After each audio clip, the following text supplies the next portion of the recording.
quarta-feira, dia 25 de março. Eu sou a Kátia, vice-supervisora do Centro de Saúde Escola. Nós estamos aqui à tarde com o professor Carlos Magno, que vai ajudar respondendo algumas dúvidas da atenção primária em saúde a pedido dos nossos médicos, e a gente vai repassar para todo mundo que puder e quiser utilizar. Boa tarde, Carlos. Boa tarde, tudo bem? Tudo. Carlos, há uma grande preocupação sobre o grande desafio da atenção primária nesta pandemia do coronavírus. Você poderia falar um pouquinho do que você acha que são os problemas que a gente pode enfrentar e como que a gente conduz? Sim, eu acho que a atenção primária ela é evidentemente o pilar do enfrentamento do coronavírus, uma vez que pelo menos 80% das pessoas não precisam de internação.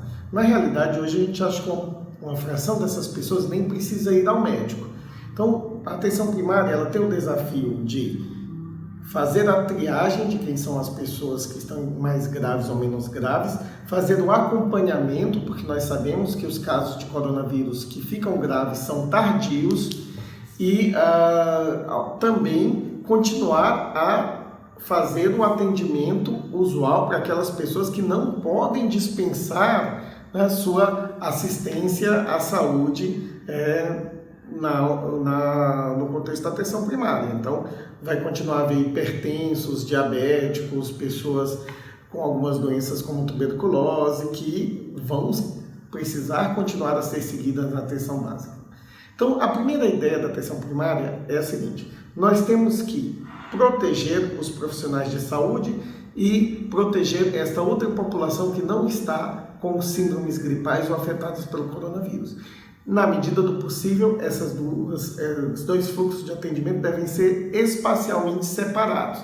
Então, é evidente que nós temos que usar a nossa criatividade em cada unidade básica de saúde, em cada local, para muito cedo triar quem são esses dois grupos e separá-los e oferecer máscaras cirúrgicas para aquele grupo de pessoas com quadros gripais. Isso pode ser feito de várias maneiras, com cartazes logo à frente à presença de máscara, embora isso diminua o controle de número de máscaras que as pessoas pegam, ou com pessoas treinadas na recepção. De qualquer modo, fazer essa triagem é essencial, de modo que a gente não aproxime o grupo de pessoas não afetadas daquele grupo de pessoas que tem risco, uma suspeita, ainda que uma suspeita leve, de coronavírus.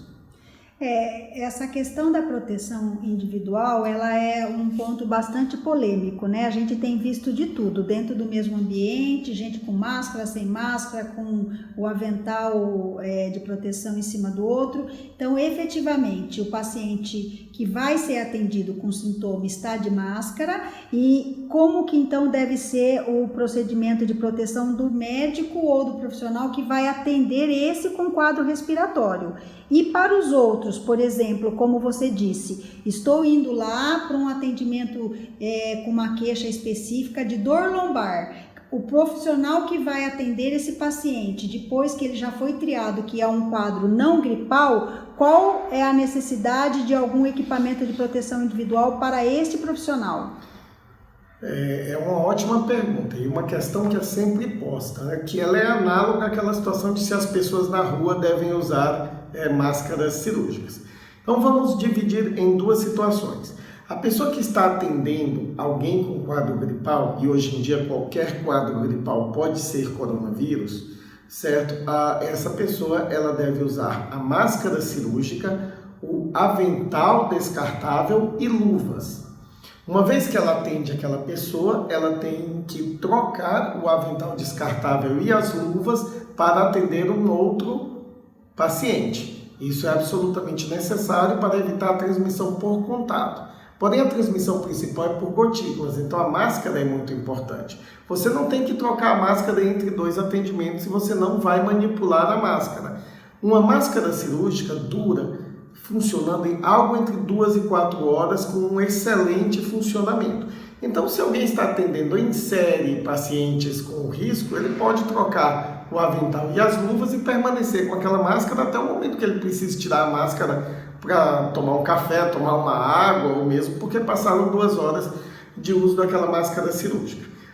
As outras pessoas que estão atendendo a pacientes sem esse risco não tem nenhuma indicação de usar máscara, não tem nenhuma indicação de usar luvas. Pelo contrário, a luva, eu estou vendo pessoas em lanchonete usando luva o tempo inteiro. O uso dessas luvas faz com que a pessoa não higienize as mãos, contamine tudo que toca, e às vezes ainda pega no rosto com aquela mão, com aquela luva. Então é uma falsa proteção. Então, o que se precisa sempre nesse momento é, como sempre, tomar aquele cuidado de fazer aquela boa higiene das mãos. Mas não há indicação para que no atendimento em geral se use máscara. A máscara deve ser utilizada no atendimento dos casos de risco e, mais essencial do que isso, é ter um mecanismo de triar quem é o paciente com sintomas respiratórios gripais, quem é o paciente com outros sintomas, e já se ofereceu uma máscara cirúrgica para aqueles pacientes com quadro gripal. Continuando então nesse pensamento, a questão de você fazer o diferencial das síndromes respiratórias. Você acha que a gente vai evoluir para ter o teste rápido, isso é importante, e também você até citou no começo, os quadros leves, eles são de condução da unidade.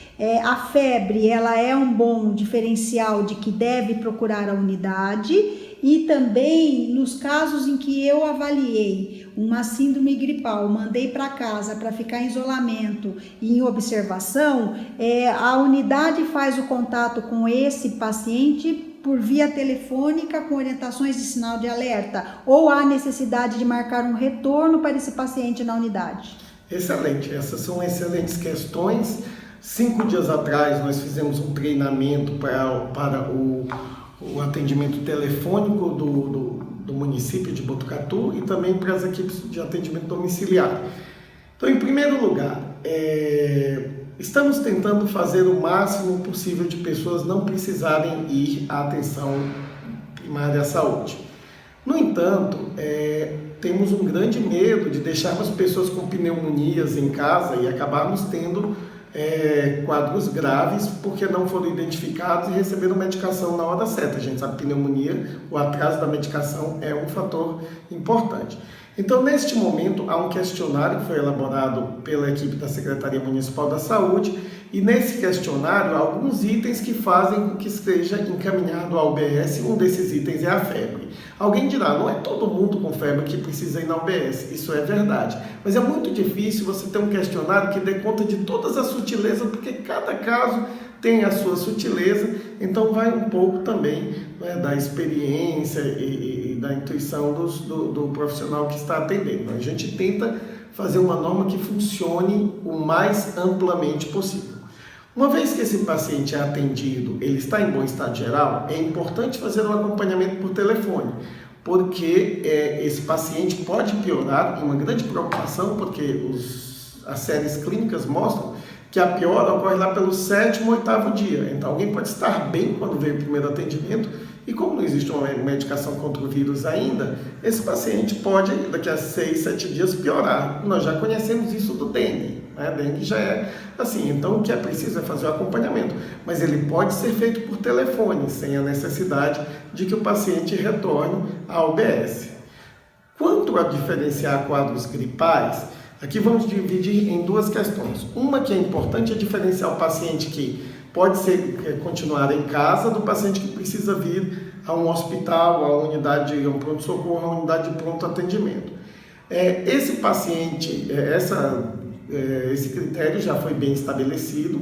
O critério é baseado em frequência respiratória acima de 25, saturação abaixo de 93, evidentemente, principalmente para aquelas pessoas que normalmente têm uma saturação normal acima disso, e hipotensão. Esses 3 aspectos indicam a necessidade de uma avaliação mais pormenorizada e, geralmente, internação hospitalar, ainda que em enfermaria. A franca insuficiência respiratória, evidentemente, indica uma internação preferencial em UTI. Então, nós temos essa triagem. A outra triagem isso se trata de uma pneumonia bacteriana, de uma influenza H1N1 ou de Covid.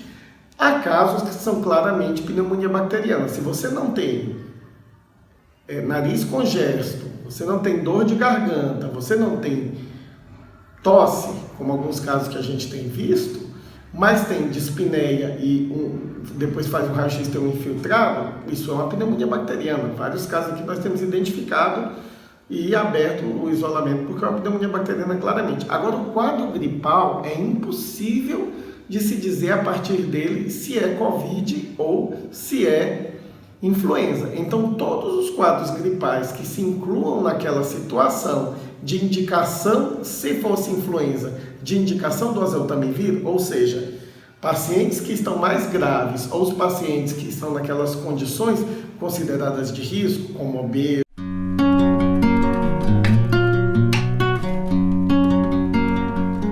Boa tarde, hoje é quarta-feira, dia 25 de março. Eu sou a Kátia, vice-supervisora do Centro de Escola. Nós estamos aqui à tarde com o professor Carlos Magno, que vai ajudar respondendo algumas dúvidas da atenção primária em saúde a pedido dos nossos médicos, e a gente vai repassar para todo mundo que puder e quiser utilizar. Boa tarde, Carlos. Boa tarde, tudo bem? Tudo. Carlos, há uma grande preocupação sobre o grande desafio da atenção primária nesta pandemia do coronavírus. Você poderia falar um pouquinho do que você acha que são os problemas que a gente pode enfrentar e como que a gente conduz? Sim, eu acho que a atenção primária ela é evidentemente o pilar do enfrentamento do coronavírus, uma vez que pelo menos 80% das pessoas não precisam de internação. Na realidade, hoje a gente acha que uma fração dessas pessoas nem precisa ir ao médico. Então, a atenção primária ela tem o desafio de fazer a triagem de quem são as pessoas que estão mais graves ou menos graves, fazer o acompanhamento, porque nós sabemos que os casos de coronavírus que ficam graves são tardios, e também continuar a fazer o atendimento usual para aquelas pessoas que não podem dispensar a sua assistência à saúde no contexto da atenção primária. Então, vai continuar a haver hipertensos, diabéticos, pessoas com algumas doenças como tuberculose, que vão precisar continuar a ser seguidas na atenção básica. Então, a primeira ideia da atenção primária é a seguinte: nós temos que proteger os profissionais de saúde e proteger esta outra população que não está com síndromes gripais ou afetadas pelo coronavírus. Na medida do possível, esses dois fluxos de atendimento devem ser espacialmente separados.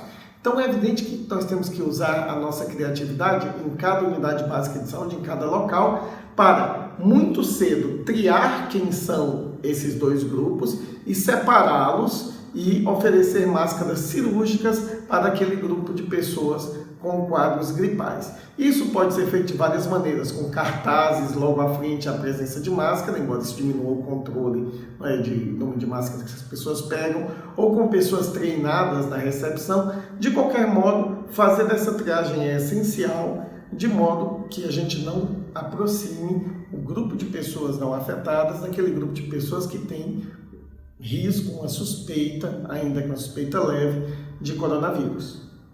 Essa questão da proteção individual, ela é um ponto bastante polêmico, né? A gente tem visto de tudo dentro do mesmo ambiente, gente com máscara, sem máscara, com o avental de proteção em cima do outro. Então, efetivamente, o paciente que vai ser atendido com sintoma está de máscara, e como que então deve ser o procedimento de proteção do médico ou do profissional que vai atender esse com quadro respiratório. E para os outros, por exemplo, como você disse, estou indo lá para um atendimento com uma queixa específica de dor lombar. O profissional que vai atender esse paciente, depois que ele já foi triado, que é um quadro não gripal, qual é a necessidade de algum equipamento de proteção individual para este profissional? É uma ótima pergunta e uma questão que é sempre posta, né? Que ela é análoga àquela situação de se as pessoas na rua devem usar máscaras cirúrgicas. Então vamos dividir em duas situações. A pessoa que está atendendo alguém com quadro gripal, e hoje em dia qualquer quadro gripal pode ser coronavírus, certo? Essa pessoa ela deve usar a máscara cirúrgica, o avental descartável e luvas. Uma vez que ela atende aquela pessoa, ela tem que trocar o avental descartável e as luvas para atender um outro paciente. Isso é absolutamente necessário para evitar a transmissão por contato. Porém, a transmissão principal é por gotículas, então a máscara é muito importante. Você não tem que trocar a máscara entre 2 atendimentos e você não vai manipular a máscara. Uma máscara cirúrgica dura funcionando em algo entre 2 e 4 horas com um excelente funcionamento. Então, se alguém está atendendo em série pacientes com risco, ele pode trocar o avental e as luvas e permanecer com aquela máscara até o momento que ele precise tirar a máscara para tomar um café, tomar uma água ou mesmo porque passaram 2 horas de uso daquela máscara cirúrgica. As outras pessoas que estão atendendo a pacientes sem esse risco não tem nenhuma indicação de usar máscara, não tem nenhuma indicação de usar luvas. Pelo contrário, a luva, eu estou vendo pessoas em lanchonete usando luva o tempo inteiro. O uso dessas luvas faz com que a pessoa não higienize as mãos, contamine tudo que toque, às vezes ainda pega no rosto com aquela mão, com aquela luva. Então é uma falsa proteção. Então, o que se precisa sempre nesse momento é, como sempre, tomar aquele cuidado de fazer aquela boa higiene das mãos. Mas não há indicação para que no atendimento em geral se use máscara. A máscara deve ser utilizada no atendimento dos casos de risco e, mais essencial do que isso, é ter um mecanismo de triar quem é o paciente com sintomas respiratórios